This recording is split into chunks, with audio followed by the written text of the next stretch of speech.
সুপ্রিয় দর্শক শ্রোতা, কৃষি সেবায়ন চ্যানেলের পক্ষ থেকে সবাইকে আন্তরিক অভিনন্দন ও শুভেচ্ছা। আমি মোহাম্মদ আবু সাইদ আছি আপনাদের সাথে সর্বদা কৃষি পরামর্শ এবং যে কোনো সমস্যা সমাধানের জন্য আমি সর্বদা অঙ্গীকারবদ্ধ। আজকে আমি আসছি পাবনা জেলার ঢালারচরের একদম পদ্মা নদীর তীরে অবস্থিত সুবিস্তীর্ণ মাঠ, যেখানে আবাদি জমিতে বেশিরভাগই বেগুন চাষ হয়েছে। একটা প্রজেক্টে আসলাম, মিরু মাস্টারের প্রজেক্ট। এটা 25 বিঘার উপর করা হয়েছে আর কি। শুধুমাত্র লাল তীর বেগুন উৎপাদন করা হয়েছে এখানে।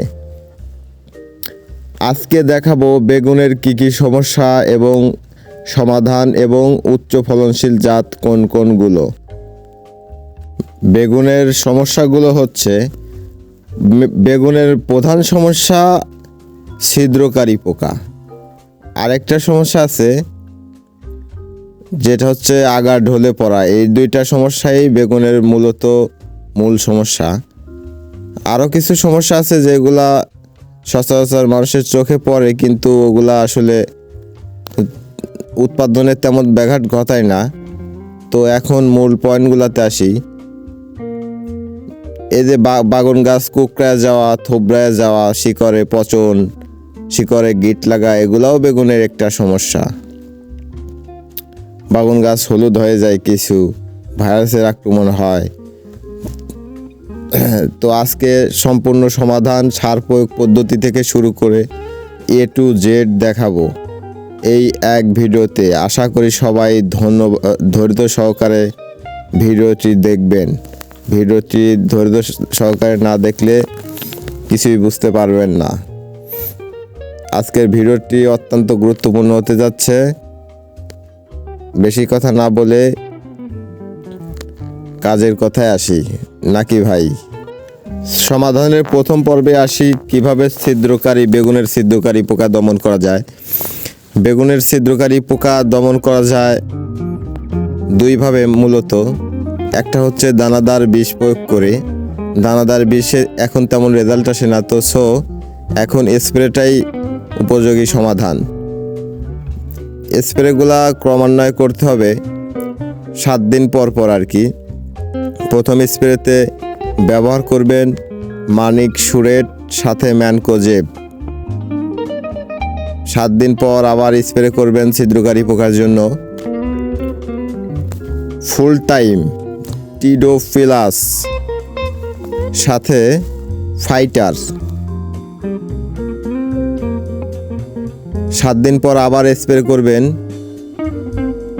হাতিয়ার ভেনম। উল্লেখ্য, প্রত্যেকটা স্প্রের সাথেই ম্যানকোজেব ব্যবহার করতে হবে।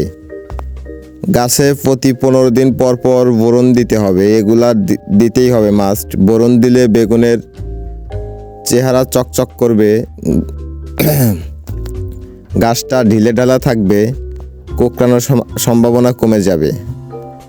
আরেকটা বিষয়, আমরা পরীক্ষিত বেগুনে মোভেন্টো ব্যবহার করলে অনেকটা বেগুন গাছটা সুন্দর থাকে।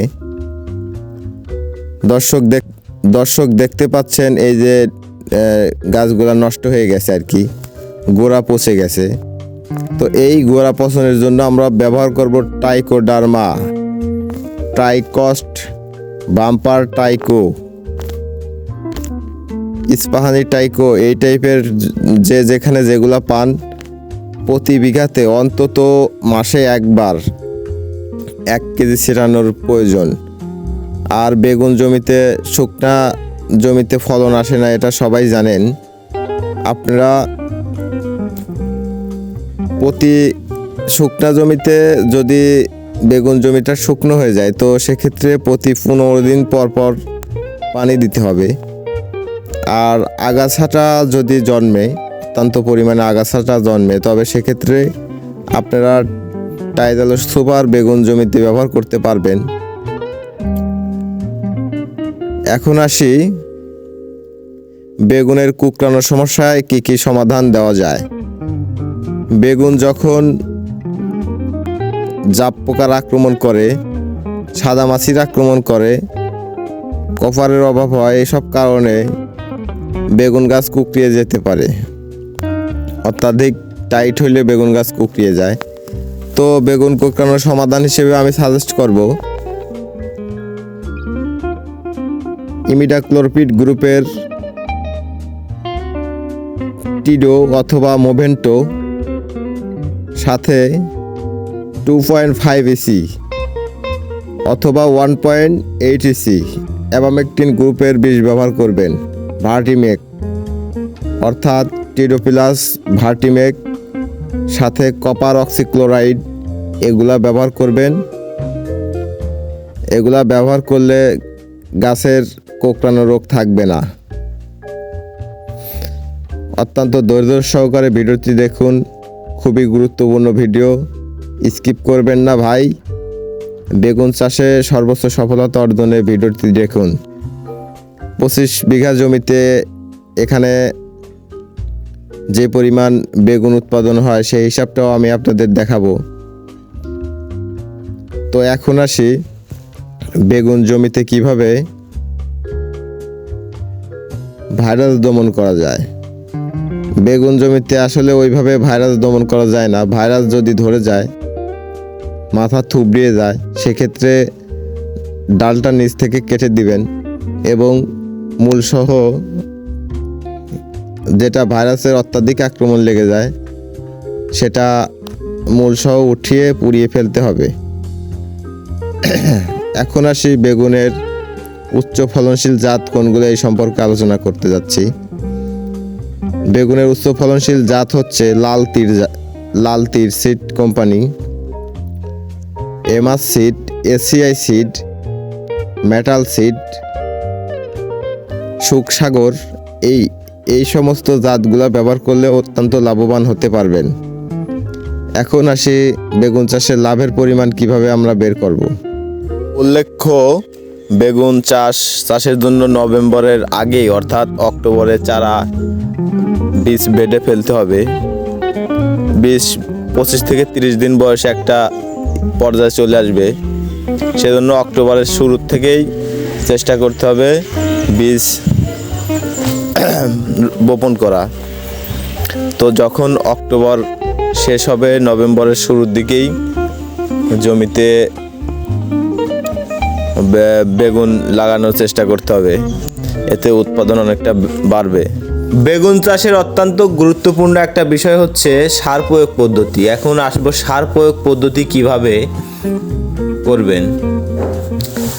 বেগুন চাষ অর্থাৎ মাটি তৈরির সময় লাগানোর শুরুতেই জমিতে 25 কেজি ড্যাপ সার, 25 KG TSP, 2 KG sulphur, 2 KG দস্তা, 1 কেজি বোরন, 4 বস্তা জৈব সার, পটাশ সার অবশ্যই দিবেন 30 থেকে 35 কেজি, সাথে ষোলোবর বোরন 1 কেজি দিবেন। পারলে 1 কেজি বা 2 কেজি বিঘা প্রতি রাগবি বীজ দিবেন।